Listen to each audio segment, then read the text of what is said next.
Sa kadugay na kung galuto, badi karon pag yung nakahuna-huna na magluto og crabs. Pero di gyud ni siya basta-basta na crabs, badi kay special gyud kay ni siya. Itaod na imong seatbelt badi kay molarga na ning bangka.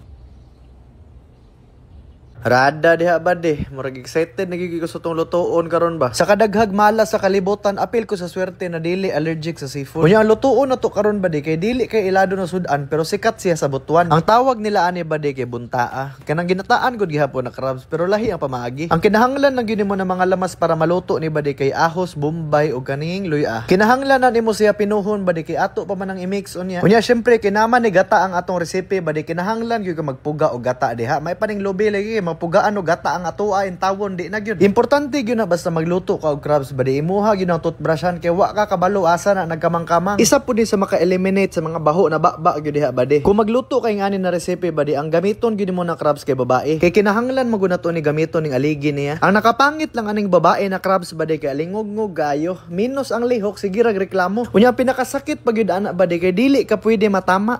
Kay babae man paita ning kinabuhi unsan lang may lugar sa lalaki ani. Basta makolekta na nimo to mga aligi sa babae bade. Iandam na po nimo tong pinaka-importante na recipe. Mao ni ilang ginatawag na babahog o di ba kaha kanang bata pa na lubi. Gitimplahan lang ako nig asin ug bitsin ning aligi bade nya ako na nagisagol sa babahog unya sabay na pud to mga lamas sa atong gipanghiwa ganina. Kung limpyo imong kamot maayo pero kung hugaw gani imong kamot bade mas maayo na siya kay mas matagaan nimo nig parat na lasa nimong gimix diri Unya ayaw ilabay tong helmet sa crabs bade gamiton pa to nato kay butngan pa nato nagmixture sa babahog. Iuli lang na nimo sa kung kinsay tag iya kay wa na madakpan tag LTO ani wa ni helmet para di po na matanggal ba di hikta na nimog tanglad kay importante man po ng tanglad basta gata ang imuhang ginaluto. Mao na kung namoy asawa ba di na nauso ng pusas ng ihikot tanglad na ditso aron mas mulami. Nya wa na power na kay kung first pipe diri Pag mahuman na nakagbutang sa babahog sa ulo sa crabs ba di imuha na po ng butngan og dahon sa saging kay imuha ng himo og suman. Kay sayang man sa dato ning ilabay no. Mao ni ang pinakanindot ba di basta dili ka allergic sa crabs. Kay di na ka manginahanglan og cetirizine pag humagkaon. Di na gyud cetirizine kay losartan na lamang gyud solusyon. Ipatiko ko ra ng mga crabs diha ba di aron maigo nya diha na pud to nimo ibutang tumurag mga suman. Nya ibutang na din to nimong gata na ni asin. Tan-aw ra kag mga napulo ka reel sa Facebook nya wa na luto na dana imo sudan. Ayaw lang napansinan ng bula-bula sa baba ba di kay normal man na kay babae man na crabs. Isa sa pinakalisod na kung nabantayan ba sa hilig katig luto ba din no kay kanang mismo gyud ang pagluto gyud nimo. Kay pwede makatagaan og recipe pero ang iwit ana di gihapon pareha og lasa sa imong gisundugan. Mao nang mas nindot gyud ang magtuon. Kay permi magyud pud ta makatuon. Pareha gud karon ba di daghan kay kog natun-an. Sa isa ka sentence na imong giingon daghan gyud og angle sa pagsabot ang kanya-kanyang tao. Naay mo ingon og dili, naapoy mo ingon og naay mo ingog murag, naapoy di sigurado. Naay mo ingon og bitaw no, naapoy mo ingon og paswito-swito. Ingana kalahi-lahi ang tao ba di. Maong kung nagaduha-duha ka kay imong mga plano or imong mga gusto sa kinabuhi kay lahi sa imong kauban, ayaw og kabalaka, dapat pagani ka ma-proud. Kay diha ra pud ka makaingon na naapo di koy ako ano, kanang original gyud nagikan sa kuha ba. Kung ikaw ang nalahi sa imong mga kauban ba di, padayon lang. Kay sa kadaghag rare na bato sa kalibutan ba di, nagyo isa na pinaka-rare ana. Unya basin dayo ikaw to. Kay sa tinuod lang ba di no? Lahi-lahi man tag destinasyon, unya lahi-lahi pud ta og dalan. Narapod gyud na sa tong sarili, unya narapod gyud na sa tong sariling pamaagi og diskarte kung unsaon na to pag-abot dito sa atong gusto adtuan. Basta kitang tanan unique gyud ta. Likayi gyud ikumpara imong sarili sa uban tao ba di. Kay wa ka kabalo na sila bun-i sa bugan ni imuha kay wala. Nya basin mao na gyud ni atong giampo sa una pa. Wa lang ta kabantay.